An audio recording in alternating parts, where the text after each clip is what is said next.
Hey Ken, how are you tonight? Dan, doing great. How about yourself? So tonight we are going to be talking about the secret about the secret. What is that all about, Ken? Let's find out. Let's go. Let's go. I have a feeling we don't prepare in advance what we're going to say. I mean, maybe you do, but I don't. But I have a feeling that tonight we are going to have two different perspectives. I think we're going to have alignment and I think we're going to have agreement on a lot of things. But I think the main premise, I think we're going to see it from two different perspectives. So I think it's going to be interesting to see how this plays out. So let's start with what is the secret. So I'll share a little bit about my background, and then I want to hear your background about the book and the movie, The Secret. And I want to hear about what your experience or background is first with it. And then I want to talk, then we'll dive deeper into The Secret itself. And then we'll talk about the secret about The Secret. So my background on The Secret is I used to work for Tony Robbins, and he's not featured in The Secret at all. But being out in San Diego, where his office was at the time, a lot of the people who are featured in that were also out there. And through the connections I had with Tony Robbins, I was introduced to John Assaraf. John Assaraf is featured in The Secret. For those of you who are trying to recall who he is, he's very tall. He actually resembles Tony Robbins. He's better looking than him, but he's another tall, dark-haired person who lives in Southern California. And his story, people know him from having his vision board, where he showed his son his vision board and realized that a picture he had put of a house, but as an aerial view, was actually the house they were living in. That's probably how I was introduced, just the connected piece to him, people I knew who worked for him and connected piece to him. And I have read the book and I've watched the movie. So that's my connection to The Secret. How about yours, Ken? So much the same. Read the book, watched the movie, and I also had an experience that deals with a house.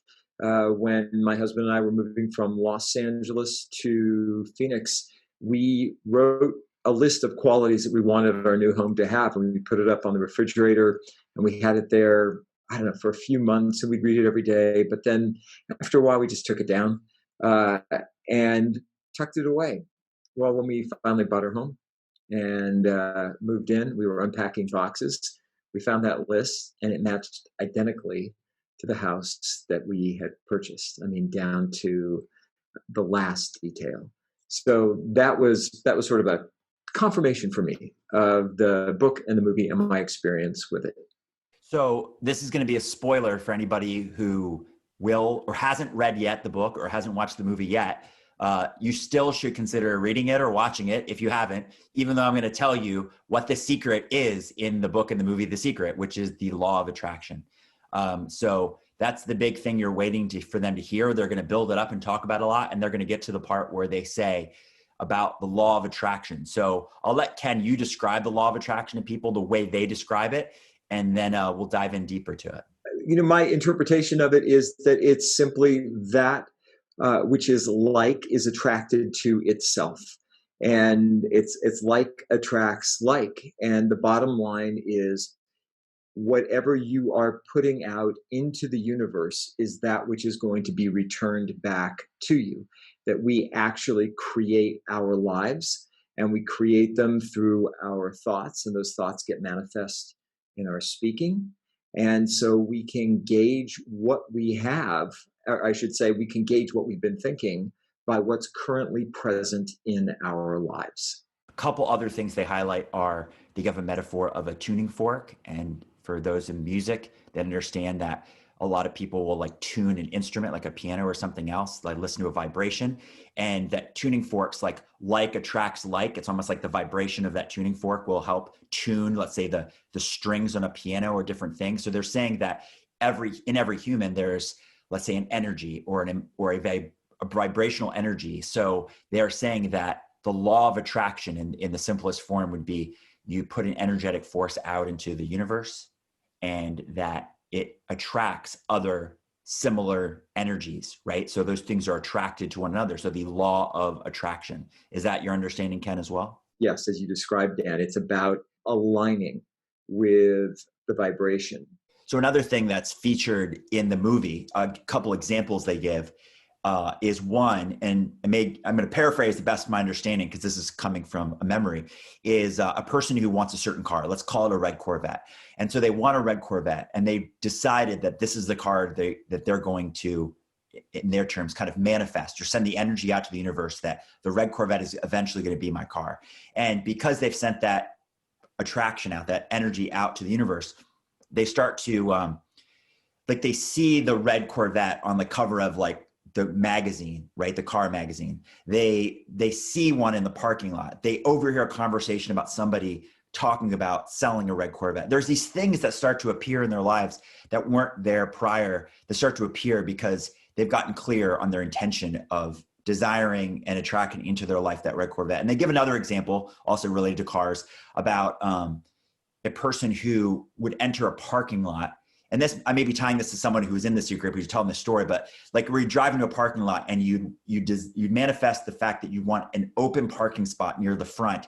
And then by sending that intention out, somehow there'd always be a parking spot available for you, as if, again, so there's definitely a part of this that I'm going to use the term respectfully as magical thinking. So let's start there, Ken, with what I'm going to describe as the challenge, the problem, the thing, before we dive into what I think are interpretations or how people could best use the secret. What is the secret behind the secret? I think we need to start with some of the challenges of people misinterpreting or believing things not exactly how they're trying to tell you or how we interpret them. So I'll start with that term, which is magical thinking. How do you think people take what is trying to be taught and then turn it into something beyond like just normal and turn it into magical thinking? The magical thinking part is interesting because in and of itself, I think it represents a portion of what the secret is for me. And that is that magical thinking, and I do the parking lot thing all the time, and it works. And I go in with an expectation. I don't go in with like, I hope or I wish. I just go in actually seeing the parking space in my mind's eye. And 99% of the time, there it is. So the magical thinking part, I think occurs for people in maybe one of two ways. Number one, it's nonsense. It's the same thing as like, waving a magic wand and, hoping something's going to happen. I think on the flip side of that, people really see that as tapping into the power of our minds and recognizing that the mind has powers so far beyond what we can even imagine, that if we can just begin to mine those powers, even at a minor level, manifesting a parking space, then we might start to open up what's possible on an even bigger level. That's my interpretation of it. This is where we may have just different interpretations or different ways of looking at this. So I'm asking this as a question to you.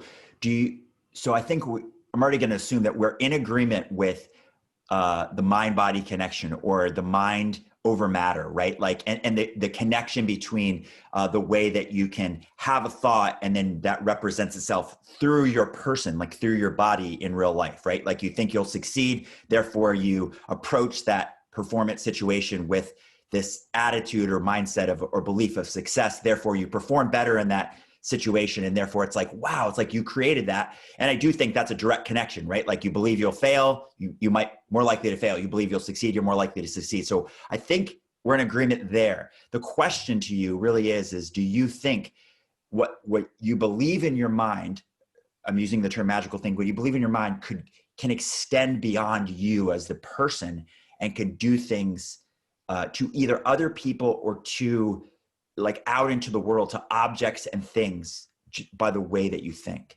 Great question. So do I believe that it can actually do things to other people? No, I don't think it can have causative action on someone else, because we have free will and all of us have our own abilities to think, do, and move in the way that we want. What I think that it does is that it aligns people who are of like mind. So, for example, I met a gentleman about a year ago, seemingly by chance, over a cup of coffee one day at my sister-in-law's home. And I had been thinking for the previous several months that I wanted to grow my business, expand into other verticals, and was really looking for people that were like-minded that I would want to work with. He had been thinking for the previous few years that he was ready to retire from the company that he had founded, and realized that because he hadn't been able to do it, that he needed someone to help guide him through this process. And that cup of coffee turned into this extraordinary project that I'm engaged in right now. So, was it magical thinking? I would say yes. Did I act on him in any way? Did I force or coerce him in any way? No. But was there some universal alignment with his thought pattern and with my thought pattern? I would say definitely yes. And that we were brought together in that moment to see if that alignment would manifest. And I know we're both people of faith. At the same time, I know there's a lot of people out there who have different belief systems, right? Like we may all describe it differently. Some people don't believe in any sort of higher being, and some people believe that even though there's not a higher being, there's still energetic forces that are moving around the world. So whatever you believe, personally, it's more of, do you think, so we started with the question of, can your thoughts have an impact, or could they affect other people or other things, right? Like kind of like go back to that parking spot example. And then the question is there some force out there? We would call it God, right? Other people would call it something else that is stepping in. That is, some people might call that a miracle or an intervention or something, right? Like that there's some outside force that's stepping in or helping impact the result or what happens in situations. What is your belief about that? My belief is I wish we had several days to talk about this because we're really unpacking a lot of stuff here. So let me see if I can give you a summation of this because it's a big deal. What impact can our thoughts have on other people? Again, I go back to that example of we can be aligned. Can our thoughts impact things? I can only speak from my experience with the parking lot piece, and from my experience, that visualization, that walking in with that knowing, that driving in with that knowing has resulted in open parking spaces. Is that chance? It might be, but my belief is that it's not, that I actually manifest that. And I'll give another example on this, and then I'll touch on the God piece, universe piece, and that is, I always walk into like customer service experiences with this phrase in mind: people love to give me good stuff. It sounds goofy as hell, but I just walk into that situation, whatever it is, like renting a car or waiting for an upgrade for an airline seat, or calling the cable company when something's gone wrong. In the back of my mind, just playing there is people love to give me great stuff. And every time that I'm in one of those situations, and again, this may be because I walk in not angry, and whether it's on the phone or in person or chatting, I'm always polite and pleasant, and ask how the other person's doing and let them know that I need their help in order to accomplish something. And sure enough, stuff flows back to me. So is it flowing back to me because I'm outgoing and friendly and considerate and kind? Is it flowing back to me because of a particular energy alignment? Or in fact, are those two the same thing? Is that kindness and that outgoing nature, that energy that I'm projecting out there, resonating with them in such a way that they are then motivated to do something nice back? Now, as far as is God moving through all of this and being a causative force in these things, this is why I said this is really a bigger discussion, because if we think of God's presence in all of us and all of us together being part of the divine, then one could argue that, yes, God is in fact acting in all of us. If you have a more like monotheistic old man in the sky sitting on a throne interpretation of God, then, again, do we have a God who is like forcing things to happen? Or is that God receptive to our thoughts, to our desires and hopes, and is moving things in the right direction? There's so many misinterpretations of what this is all about. Like, there's some giant ATM, or as one of my friends described it, like this cow in the sky, and we love it for the stuff it gives us, like milk and all sorts of things like that. And you mentioned this, we're both people of faith, and Christianity happens to be the religion that we share. There is this notion of God giving us the desires of our heart.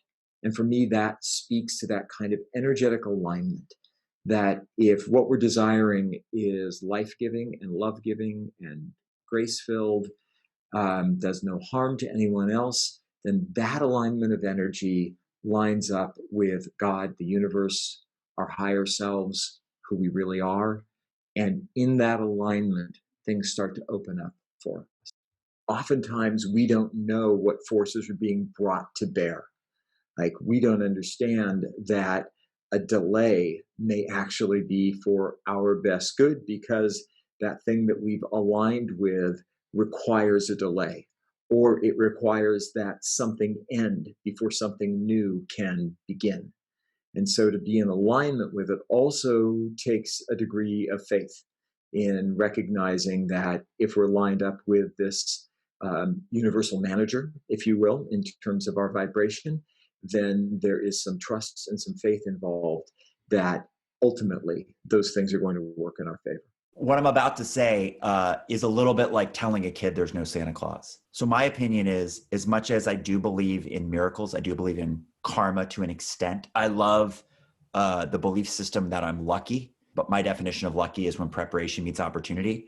But I like to think about and talk about the things that I want to happen. I like to talk about the highlight reel and the good things that have happened, and not talk about the bad things that didn't work out for me.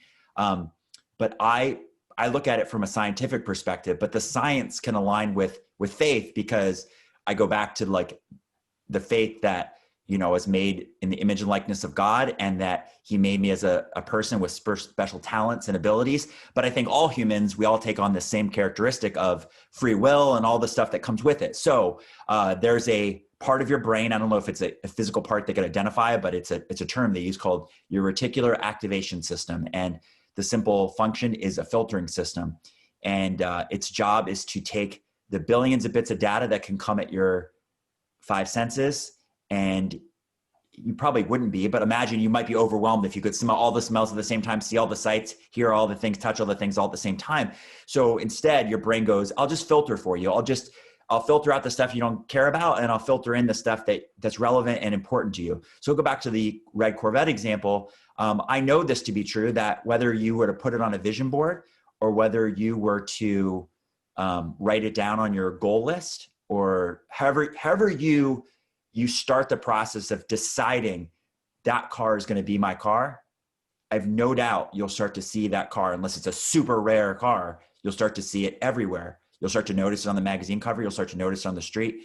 And I think everybody can relate that if they've ever gotten a new car in their life, they start to see more of their car on the street driving around, because before it was important or relevant to them, it was just simply getting filtered out. And the moment it became relevant, it gets filtered in.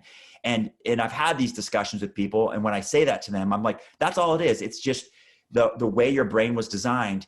It's working to your benefit. And I think even though the miracles do happen, I don't think it's magical or it's spiritual, or it's anything that I sent out that I got back in return, or it's God interjecting, or the universe acting on my behalf. I really think it's as simple as I have told the activating part of my brain, your reticular activation system, I've said, this is now important to me. Please allow me, filter it, like stop filtering it out and let it in. And once it lets it in, you overhear that conversation. Where before that would have, again, you would have been focused on something else. You see it on that magazine, you see it on the street. All these things start to be like, wow, that's like, I was just talking about that. I look at that vision board every morning. All these things that we do. So now go back. If my opinion is the real secret to the secret is to know that whatever you decide to do, whether it be a vision board, whether it be affirmations, whether it be writing it down every day, whether it be visualization, all the things that people could do to help in the terms of that movie or book to send that energetic force out to the universe, is I think it all works. But to how I believe it works because that's the way we were designed. Do I believe? I think it's called, trying to think of the term. It's a photography where they can look at your energetic force. I know there's certain people who have access to almost like other planes, like where they can see on something like a mood ring, right? They could see energetic forces coming off you. So absolutely. Are we releasing an energetic force? Yes. Do we give off certain things to people and there's an attraction or sometimes a detraction, like people are opposed to that force? Absolutely. So I really think, in my opinion, the secret to the secret is to stop thinking that it's magical. Because if you can stop thinking it's magical, you get to take on more of your personal responsibility, meaning you get to go, oh, it's more on me than it is on someone else. And I just want to tell this quick story, and I may have told this before, but I think it's a great story and I love it, which is, I think they use the example of like Hurricane Katrina down in New Orleans. And they say that a man had a strong faith and they were going around in buses, evacuating people who didn't have cars. And were like, gotta go, you know, the hurricane's coming. And the man said, no, I'm good. God will save me. And then after the levees had broken and the water started to come in, it was flooding up to his first level of his house. So we went up to the second level and they were coming around in boats, literally boats on the street. And they were trying to evacuate the people who were left. And they said, let's go, we're going to get you. And he said, no, God will save me. And then eventually the waters kept going higher and he was on his roof and a helicopter was going around trying to find any people that were left. And they saw him and he said, no, God will save me. And eventually this guy dies in the floods and he's up in heaven. And he said, God, why didn't you save me? And God said, I sent a bus, I sent a boat, I sent a helicopter, but you have to do something to take action. And John Astor, after I started with talking about in The Secret, he has this really cool saying. He said, you know, the law of attraction is not enough. And he added this later. I think I'm really happy that he added this because this is how I've always felt. He said, what's as important or more important than the law of attraction is the law of Goya, which stands for get off your ass. And I thought that's so funny, but it's like a good way of remembering. It's like, it's not enough to just like put it on your vision board or write it down or do all the things that you could do that will help you notice it more, that will help you put out the right energy that attracts people to you. You have to do something about it. That's why I like that definition of luck. Luck is when preparation meets opportunity. You're doing those first steps with the law of attraction to prepare yourself to seize an opportunity, to take action upon it, to get off your ass and go, boom, that's it. That boat's for me. I'm getting on that boat and I'm going to be saved from this flood. So to me, and I'm going to let you talk, Ken, the secret, in my opinion, the secret to the secret is the action that you take in addition to the attractiveness you put out there by doing all those first steps that show you that's important to you and you desire it and you want it. So what you hit on is the controversy that followed like the release of all that and who was and wasn't included in that book and who wasn't included in the movie and the whole story thing, right? And that is that there were a group of people in this, particular genre of belief around the law of attraction who were like, no, you can manifest it simply through your mind. Your mind is powerful enough. You align with the forces of the universe. That's all you need to do. It's about vibration, period. It is simply about how you're vibrating. And if you are vibrating in a way that is commensurate with that which you want, then it has to come to you. It's law. It must. There was another group of people, one of whom you described, that, and the term I like is inspired action. That, yes, align, get your vibration there. You have to be in that space mentally, and then you have to take inspired action. You take one step, the universe takes 10,000. But you have to take a step. And I heard it likened to a GPS. Like, that's great. You set it up and you align for where you want to go, but until you put the car in drive and actually start moving, the GPS can't operate.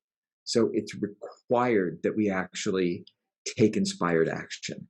And that's where I land as well. Now, the parking space, what's the inspired action in that? It's in my brain. Is it just random that I happen to find these parking spaces when I drive in there? Or is the action that I'm taking that I'm driving in and looking for it with that particular thought in mind? I have no idea. All I know is that I get a parking space and I visualize it when I go in. Like I said, it's not from the perspective of, I hope, I wish, I want. It's just like, there's a parking space for me. And I drive in and it's there. So I don't know what it's attributable to. I wish I did. I know it's there, but I also know for other things like the house, we actually had to come to Phoenix and look at houses. We had to take inspired action, and we knew what we didn't want. And we knew when we found this that we did want it.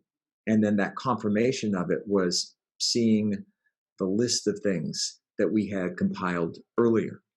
So I think we land in the same place. I guess the only place I would suggest maybe I have a different sense is the word magic to me doesn't imply it's out of my control. To me, we're the generator of our own magic.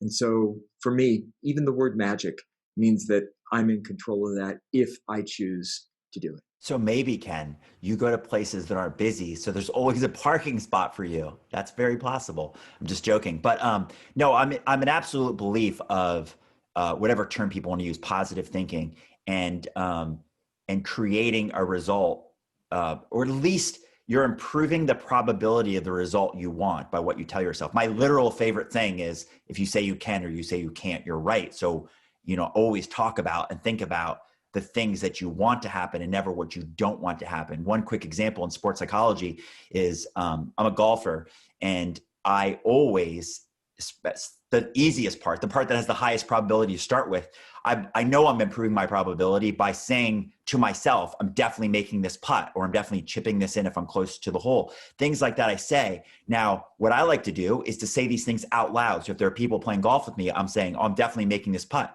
I even like to go so far sometimes to say, hey, can you record this so I can show this to people after I make this? I'm almost like putting this extra part on the line. Now, here's what happens.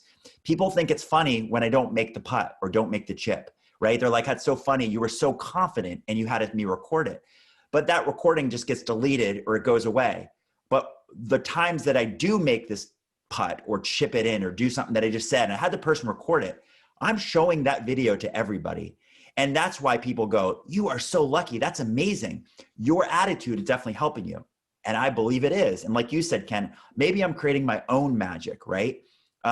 What I know to be true also is where I think people fall short is when they think the magic that they can create on their own can beat out the lack of work they've put in. Not just inspired action, which is, we both agree is super important, but it's not like you can jump levels magically, right? Like if you don't already have the skill or you've put in no work, you can't suddenly become the CEO of a company just because you want it really bad and you take some action that you feel you're inspired to take. So within reason, I'd say there's an awareness to know like what's possible, what's probable.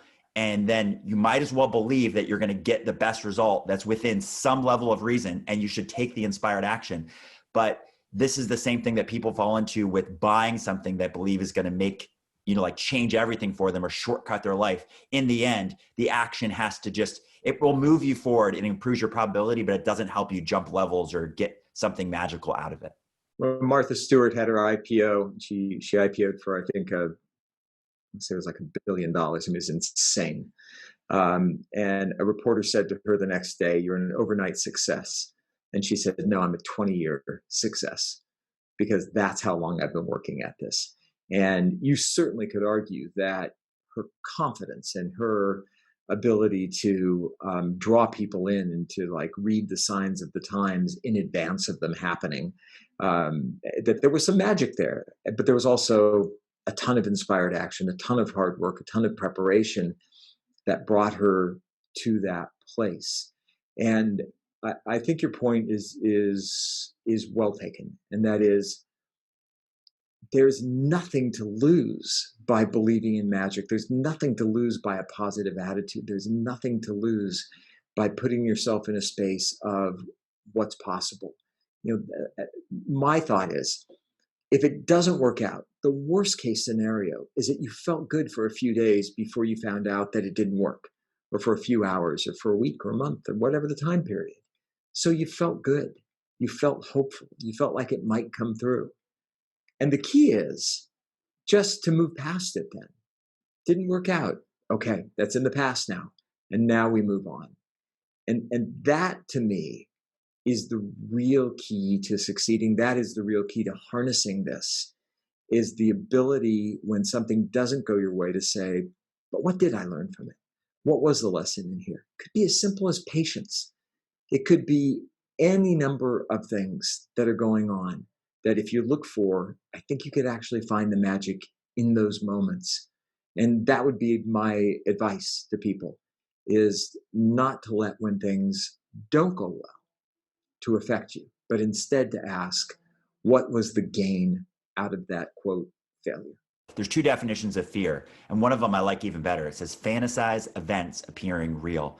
The other one is false evidence appearing real, but I like that other one, fantasized events appearing real. So they say when you fear something, you're creating, you're visualizing, you're imagining something that feels real when you imagine it not going well. So what you're saying is the exact opposite to our favor, right? Like, doesn't it feel good to visualize, imagine, like see a future that you want to happen? So even if it doesn't work out, that was better than the fear and fantasizing some event that didn't go your way, right? So totally agree. I think that's a great place to end, which is to say the real secret to the secret is for you to decide what you want, then to utilize any tool that's going to help you see it becoming real for you. And then when you feel inspired, take the action that's going to lead you towards getting that for yourself.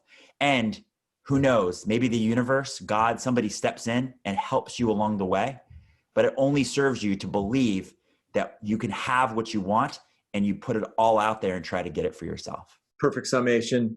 And I just remind people, look for the magic in what appears to be failure. And you're going to be golden at that point.